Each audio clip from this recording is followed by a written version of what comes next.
Hey guys, hope you're all doing well. Back in the Taycan and it is all working, and I will dig into exactly what needed to be done to this thing to get it working again in a bit. But as I was driving back in to collect this in that courtesy McCann T, I was kind of thinking to myself, you could be forgiven for forgetting almost that Porsche make brilliant combustion engine cars.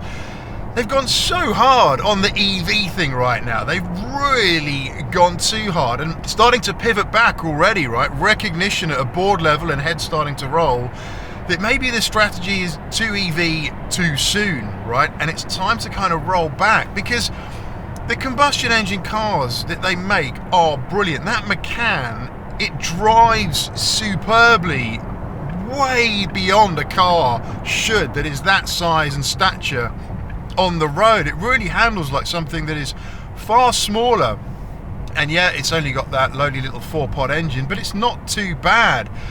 Really capable. The gear shifts are tight, the interior is lovely, the PCM works brilliantly, really responsive, more so than this.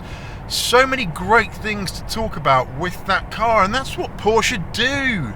They make brilliant combustion cars. That's the reason they've kind of gotten to where they are today, because they make such great cars, and it's so easy to forget that. That 911 is just phenomenal. That's had, what, 60 years of tweaks and refinements for sure.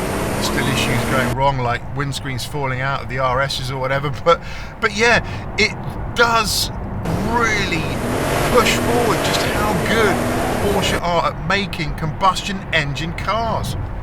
And really easy to forget that, and let's hope Porsche don't forget that as well, right? And that they do kind of push these combustion cars more, because they really need to, and it's so easy to have just forgotten where they've come from. But just wanted to get that off my chest, really, because as good as this car is, it's still very early days for it, and there's still a lot of issues that happen with these things, right? Unfortunately. And I like that Porsche have tried. I like that they've gone hard on the EV thing and really made something that's pretty amazing, but we need other options right now. We need the ability to keep our hands on those wonderful combustion engine cars, and even the hybridization of that 911.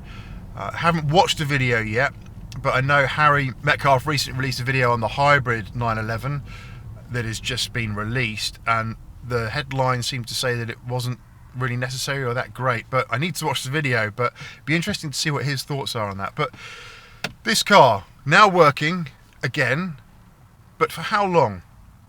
How long will this car be operational for before it decides to have another issue? Fingers crossed it will be good and well behaved and not break down again. So what needed to be done to this car? What did the techs need to do to get this thing back on the road or get it fully operational again?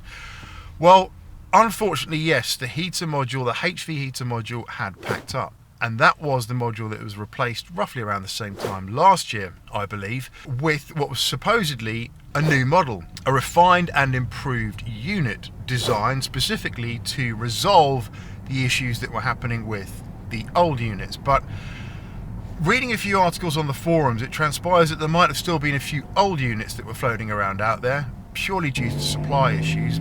The Webasto guys couldn't make these things quickly enough, the new versions, because of all the issues that we were having. So it may be that it got an old module installed to get it back on the road, to get it operational again, and that is why we are in this position now where it failed again. Now, I am told, as I was last time, that the module that's gone in now is indeed the improved version, so we should be okay. But why is it a problem if the HV heater module fails? Well, quite frankly, you can't really drive the car. Now, when this happened, it was extremely cold outside, icy conditions, and the car was starting to mist up inside, and I couldn't really do much about that, unfortunately, so it's not really an ideal driving situation. And that heater provides heat into the water system, that heats the heater, provides heat into the matrix, and thus warms your car.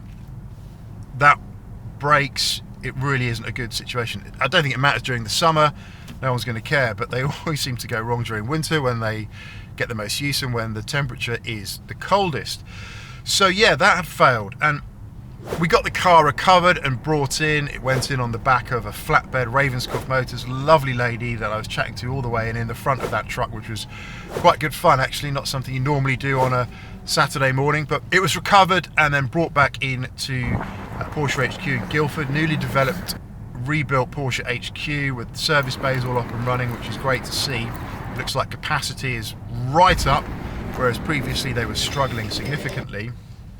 And they diagnosed it as the heater module, and I have to say I'm thoroughly impressed in terms of how long it took. So the car was dropped off at midday and I got into the courtesy car, drove home. I don't believe the service guys work on Saturday afternoon, possibly, but definitely not Sunday. And I got a text on Monday about 1-ish o'clock in the afternoon saying that the car was ready. It was done. They'd replaced the module and it was good to go. How quick is that? I was expecting it to be out of action for at least a week, and I couldn't go and collect the car due to my working schedule, so I said, sorry guys, the earliest I can get back to you is Thursday morning, which they were okay with, but that was so quick. In addition to the heater module needing repaired, we had that warning for the active lane keep cancellation popping up on the dashboard that said update failed every time you started the car. They also fixed that as well. It was an upgrade of the communications module, I believe the software for that module that was noted. It's a recall campaign as well, so that issue should now be fixed. What I forgot to do, and I will have to message you when I get back, is to get an update on the battery health check of the vehicle, because we know that software was installed to have the batteries checked to see if there's any issues with any of the modules on these things. So I don't actually know if that was done or what state that's in, because you're supposed to get a battery health check report, so I'll need to check in on that. But I have to say, the whole process this time around, admittedly not a process you want to be going through at all, but the whole process this time around was really, really brilliant. From having the car dropped off, getting in a courtesy car that was available, to being informed that the car was ready, and then getting back down to pick the car up and be back on the road, fully charged car, all cleaned as well, ready to go. Could argue it's a free charge and a clean worst case scenario. So got to hand it to Porsche Guildford again. Really, really, really good job here. My steering wheel isn't straight.